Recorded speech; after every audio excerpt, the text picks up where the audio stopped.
हो चुका है आगाज रन का, युग बदलने की तैयारी और जीत उसी की होगी जिसका संघर्ष है जारी। नमस्कार दोस्तों, मैं विक्रम सिंह स्वागत करता हूं आप सभी का अपने यूट्यूब चैनल फोकस वी पर।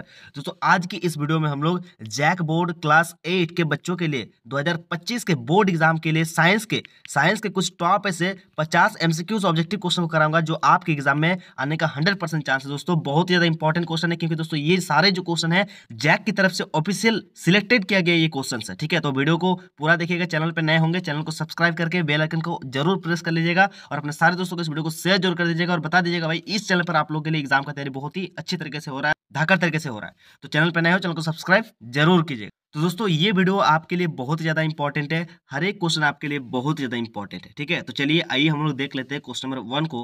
ठीक है, क्वेश्चन नंबर 1 में हमसे पूछा गया है कोशिकाओं का वह समूह जिसकी रचना उद्गम तथा कार्य समान हो उसे क्या कहते हैं। तो उसे क्या कहते हैं आपको बताना है। तो ऑप्शन में है कोशिका झिल्ली, केंद्रक, उत्तक और जीव द्रव्य।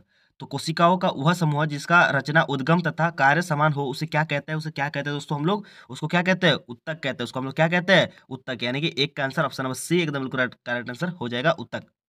नेक्स्ट क्वेश्चन को देख लेते हैं, एक कोशिका जीव कौन सी है। यानी कि दोस्तों यहाँ पर आपको बताना है कि एक कोशिकीय जीव कौन सा है। तो यहाँ पर कौन सा है, मक्खी है, केंचुआ है, अमीबा है, तितली है। तो क्या हो जाएगा, दो का आंसर ऑप्शन नंबर सी एकदम बिल्कुल राइट आंसर हो जाएगा, अमीबा। ठीक है, क्योंकि दोस्तों अमीबा क्या है, एक कोशिकीय जीव है। ठीक है, तो नेक्स्ट क्वेश्चन को हम लोग देख लेंगे। क्वेश्चन नंबर 3, क्वेश्चन 3 में पूछा गया है सजीवों के शरीर की संरचनात्मक एवं क्रियात्मक इकाई क्या है। तो क्या है, 3 का आंसर ऑप्शन नंबर ए एकदम बिल्कुल करेक्ट आंसर हो जाएगा, कोशिका। ठीक है, चलिए अब हम लोग देख लेंगे नेक्स्ट क्वेश्चन को। क्वेश्चन नंबर 4, निम्न में से अधातु कौन सी है। तो ऑप्शन है सल्फर, कार्बन, ऑक्सीजन और इनमें से सभी। तो क्या इस पे अधातु है। तो अधातु याद रखना है दोस्तों, जिससे क्या होती है, जनरल लैंग्वेज में हम लोग कह सकते हैं कि जिससे हम लोग इलेक्ट्रिसिटी प्रोवाइड नहीं होता है। ठीक है, तो वो अधातु होता है। ठीक है, नॉन मेटल। तो यहाँ पर क्या हो जाएगा, सल्फर भी नॉन मेटल है, कार्बन भी नॉन मेटल है और ऑक्सीजन भी नॉन मेटल है। यानी कि 4 का आंसर ऑप्शन नंबर डी, इनमें से सभी। क्वेश्चन नंबर 5 को हम लोग देख लेंगे। ठीक है, निम्न में से धातुओं का उपयोग कहाँ किया जाता है। तो कहाँ किया जाता है, तो 5 का आंसर हो जाएगा ऑप्शन नंबर डी, कहाँ किया जाता है दोस्तों, इनमें से सभी। क्योंकि धातुओं का उपयोग कहाँ किया जाता है, पटाखों में भी किया जाता है, उर्वरक में भी किया जाता है, खाना बनाने के बर्तन में भी किया जाता है। ठीक है, तो 5 का आंसर क्या हो जाएगा, ऑप्शन नंबर डी एकदम बिल्कुल करेक्ट आंसर हो जाएगा। ठीक है, चलिए नेक्स्ट क्वेश्चन को देख लेते हैं। क्वेश्चन नंबर 6, क्वेश्चन 6 में पूछा गया है कौन सी एकमात्र अधातु है जो विद्युत की सुचालक है। कैसा है दोस्तों, अधातु है। कैसा है, अधातु है, यानी कि नॉन मेटल है, फिर भी विद्युत का सुचालक है, यानी कि इलेक्ट्रिसिटी प्रोवाइड होता है। तो कौन है, ग्रेफाइट है। यानी कि 6 का answer option number C. Next question, सूक्ष्मजीव की वृद्धि को रोकने के लिए किसका उपयोग किया जाता है। किसका उपयोग किया जाता है, ऑप्शन है नमक, खाद्य तेल, चीनी, इनमें से सभी। तो किसका उपयोग किया जाता है दोस्तों, तो 7 का आंसर हो जाएगा ऑप्शन नंबर डी, इनमें से सभी। नेक्स्ट क्वेश्चन को देखते हैं। क्वेश्चन नंबर 8, लैंगियम पौधों की जड़ों में कौन सा जीवाणु उपस्थित होता है। तो कौन सा जीवाणु उपस्थित होता है, तो 8 का answer option number A, rhizobium. ठीक है, नेक्स्ट क्वेश्चन को देखते हैं। क्वेश्चन नंबर 9, क्वेश्चन 9 में पूछा गया है भिंडी की पीत किस सूक्ष्मजीव से होता है। तो किस सूक्ष्मजीव से होता है आपको बताना है। ऑप्शन है जीवाणु, कवक, शैवाल, विषाणु। तो 9 का आंसर ऑप्शन नंबर डी, विषाणु से होता है। ठीक है, चलिए क्वेश्चन नंबर 10, विद्युत द्वारा किसी पदार्थ पर किसी वांछित धातुओं को निपेक्षित करने की प्रक्रिया क्या कहलाती है। ठीक है, एक बार फिर से क्वेश्चन को रीड करते हैं। विद्युत द्वारा किसी पदार्थ पर किसी वांछित धातुओं को विक्षेपित करने की प्रक्रिया को क्या कहते हैं। तो क्या कहते हैं, तो 10 का आंसर हो जाएगा ऑप्शन नंबर सी एकदम बिल्कुल राइट आंसर हो जाएगा, विद्युत लेपन। ये क्वेश्चन मैंने आप लोगों को कल भी कराया था। ठीक है, देखिए हर एक क्वेश्चन को अटेम्प्ट कीजिएगा, आपके लिए बहुत ज्यादा फायदेमंद होगा। ठीक है, और ये आपके एग्जाम के लिए बहुत ज्यादा इंपॉर्टेंट है। नेक्स्ट क्वेश्चन देख लेते हैं। क्वेश्चन नंबर 11 पूछ रहा है कि कौन सा घोल विद्युत का कुचालक है, यानी कि जिससे इलेक्ट्रिसिटी प्रोवाइड नहीं होता है, मतलब ये विद्युत की कुचालक है। तो कौन हो जाएगा, तो यहाँ पर 11 का आंसर ऑप्शन नंबर डी क्या हो जाएगा, अशुद्ध जल। और ये क्वेश्चन मैंने आपको कल भी कराया था। ठीक है, नेक्स्ट क्वेश्चन को देखते हैं। क्वेश्चन नंबर 12, क्वेश्चन नंबर 12 पूछ रहा है विद्युत अपघटन का क्या उपयोग है। तो विद्युत अपघटन का क्या उपयोग है, तो 12 का आंसर ऑप्शन नंबर डी क्या हो जाएगा, इनमें से सभी। क्या क्या होता है, धातुओं का निष्कर्षण में, धातुओं का शुद्धिकरण में और इलेक्ट्रोप्लेटिंग में। ठीक है, नेक्स्ट क्वेश्चन देखते हैं। क्वेश्चन नंबर 13, निम्न में से कौन जीवों की जनन की अलैंगिक विधि है। अलैंगिक विधि है, ठीक है, लैंगिक नहीं अलैंगिक विधि पूछ रहा है यहाँ पर। तो 13 का आंसर हो जाएगा ऑप्शन नंबर ए क्या हो जाएगा, निषेचन। नेक्स्ट क्वेश्चन को देख लेंगे। क्वेश्चन नंबर 14, वाह्य निषेचन किसमें होता है। तो किसमें होता है, ऑप्शन है मछली में, ठीक है, स्टाफिश में और या फिर मेढक में या फिर इनमें से सभी। तो 14 का आंसर क्या हो जाएगा, ऑप्शन नंबर डी, इनमें सभी में होता है। ठीक है, अब देख लेंगे हम लोग क्वेश्चन नंबर 15। क्वेश्चन 15 में पूछा गया है निषेचन में परिणाम स्वरूप क्या बनता है। तो क्या बनता है, तो 15 का आंसर हो जाएगा ऑप्शन नंबर बी क्या बनता है, युग्मनज बनता है। ठीक है, नेक्स्ट क्वेश्चन को देखेंगे। क्वेश्चन नंबर 16, दो सतहों पर संपर्क के कारण कौन सा बल लगता है। तो कौन सा बल लगता है दोस्तों आपको बताना है। तो 16 का आंसर हो जाएगा ऑप्शन नंबर सी क्या हो जाएगा, घर्षण बल, यानी कि फ्रिक्शन फोर्स। नेक्स्ट क्वेश्चन को देखेंगे।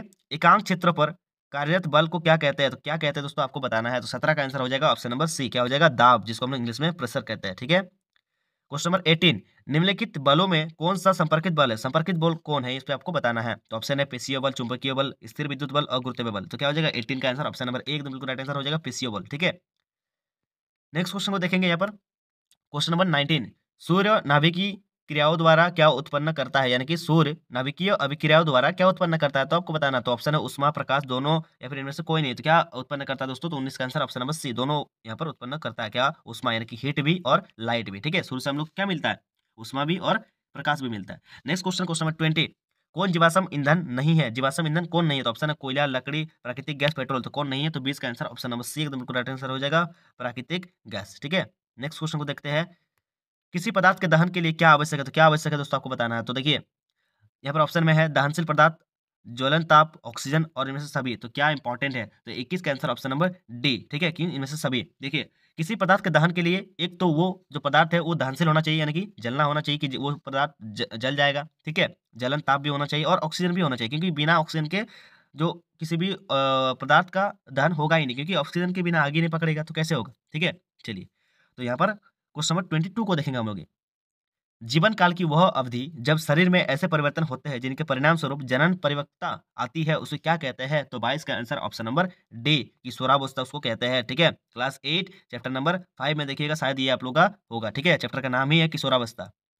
नेक्स्ट क्वेश्चन देखते हैं, क्वेश्चन नंबर 23, क्रोध, चिंता एवं उत्तेजना की अवस्था में कौन सा हार्मोन उत्तरदायी है। तो कौन सा हार्मोन उत्तरदायी है, ये हार्मोन का रोल प्ले होता है दोस्तों। तो कौन सा हार्मोन का रोल प्ले होता है, तो यहाँ पर 23 का आंसर हो जाएगा ऑप्शन नंबर बी एकदम बिल्कुल राइट आंसर हो जाएगा, एड्रीनेलिन। ठीक है, चलिए और यहाँ पर एक चीज याद रखिए, टेस्टोस्टेरोन और एस्ट्रोजन। टेस्टोस्टेरोन जो है दोस्तों फीमेल हार्मोन होता है। ठीक है, और एस्ट्रोजन होता है दोस्तों मेल का हार्मोन होता है। ठीक है, चलिए क्वेश्चन नंबर 24 को देख लेते हैं। क्वेश्चन 24 पूछ रहा है बच्चे के लिंग निर्धारण के लिए कौन उत्तरदायी है। तो कौन उत्तरदायी है, तो यहाँ पर 24 का आंसर हो जाएगा ऑप्शन नंबर बी, पिता। ठीक है, क्योंकि मादा के पास क्या होता है, एक्स एक्स गुणसूत्र होता है, जबकि पिता के पास क्या होता है, एक्स वाई गुणसूत्र होता है। अगर एक्स एक्स मेल का गुणसूत्र अगर मिक्सिंग हुआ तो क्या बनेगा, मादा बनेगा। ठीक है, यानी कि फीमेल बनेगा। और अगर एक्स और वाई का अगर गुणसूत्र का मिलन हुआ, ठीक है, तो फिर यहाँ पर क्या होगा, नर का निर्माण होगा। ठीक है, नर शिशु का निर्माण होगा।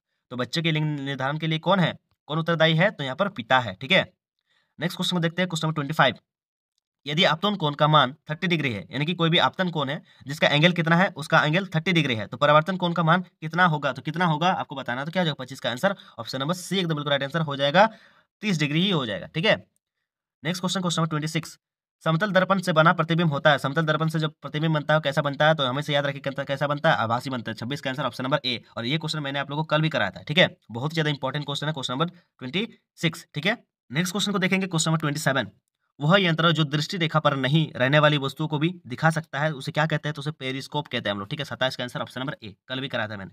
क्वेश्चन नंबर 28 पूछ रहा है काटी गई फसल से बीजों या दोनों को अलग करना क्या कहलाता है। ऑप्शन में है निराई, ओसाई, कटाई और थ्रेसिंग, उसे क्या कहते हैं, तो 28 का आंसर हो जाएगा ऑप्शन नंबर डी, थ्रेसिंग उसे कहते हैं। ठीक है, अनाज के भंडारण के लिए अनाज में नमी की मात्रा क्या होनी चाहिए, तो क्या होनी चाहिए, तो नमी की जो मात्रा है वो कितना % होना चाहिए दोस्तों आपको बताना, तो कितना होना चाहिए, तो 29 का आंसर ऑप्शन नंबर सी। ठीक है, यानी कि 14% से कम होना चाहिए। ठीक है, नेक्स्ट क्वेश्चन देखेंगे, क्वेश्चन नंबर 30।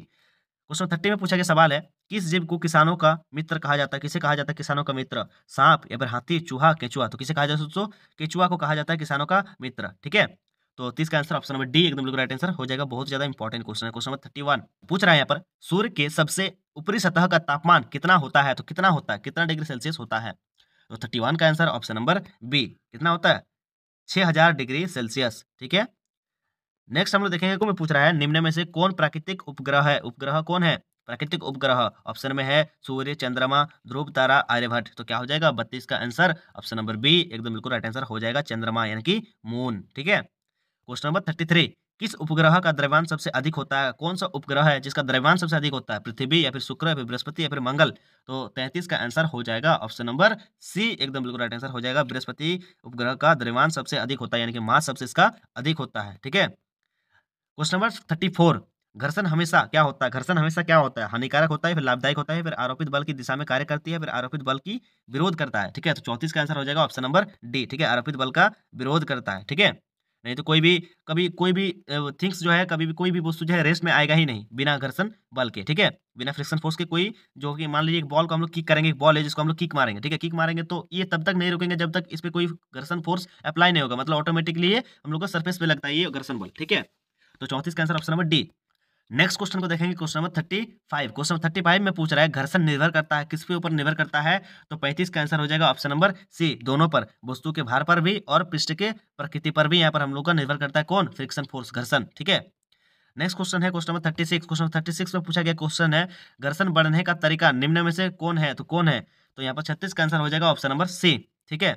ऑप्शन नंबर सी मतलब सतह उखड़ा कर, ठीक है, क्योंकि अगर जितना मतलब प्लेन रहेगा उतना फ्रिक्शन फोर्स कम लगेगा।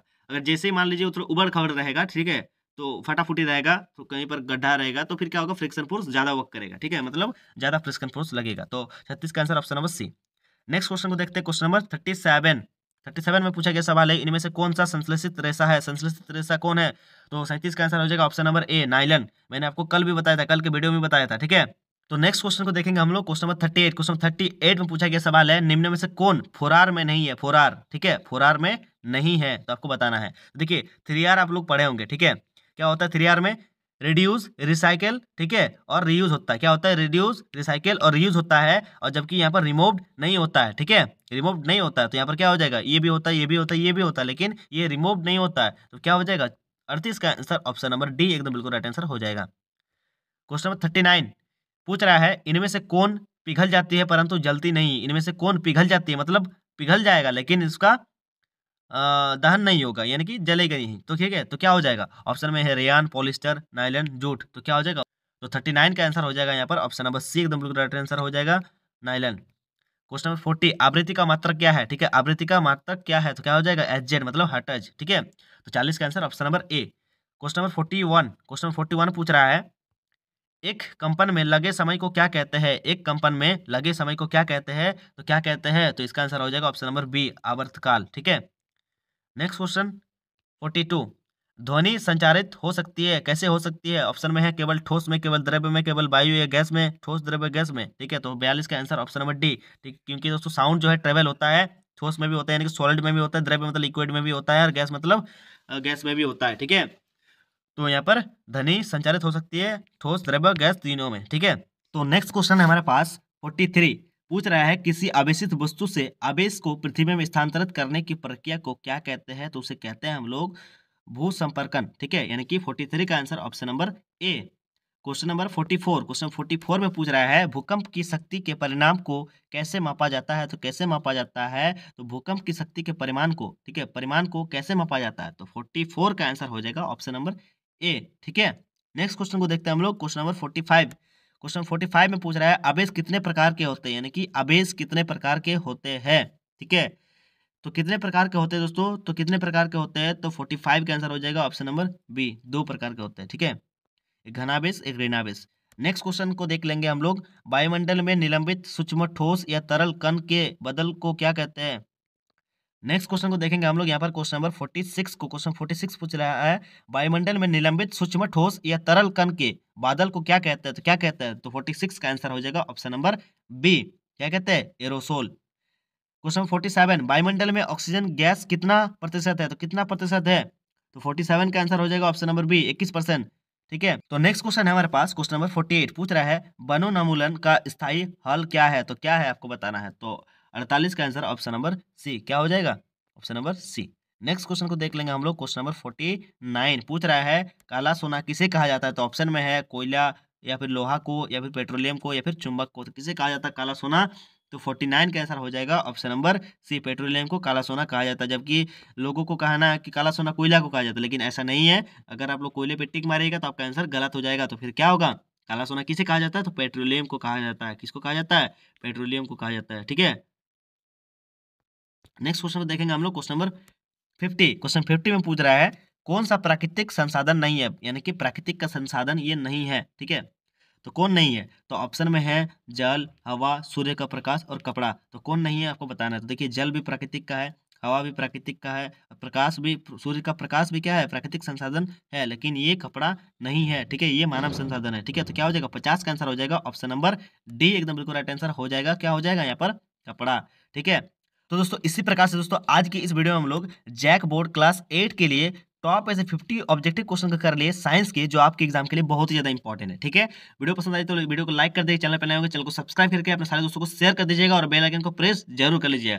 चलते हैं, मिलते हैं नेक्स्ट वीडियो में। जय हिंद, जय भारत, भारत माता की जय। और आप लोगों के लिए इसी प्रकार से लगातार वीडियो अपलोड होता रहेगा आप लोगों के एग्जाम तक। ठीक है।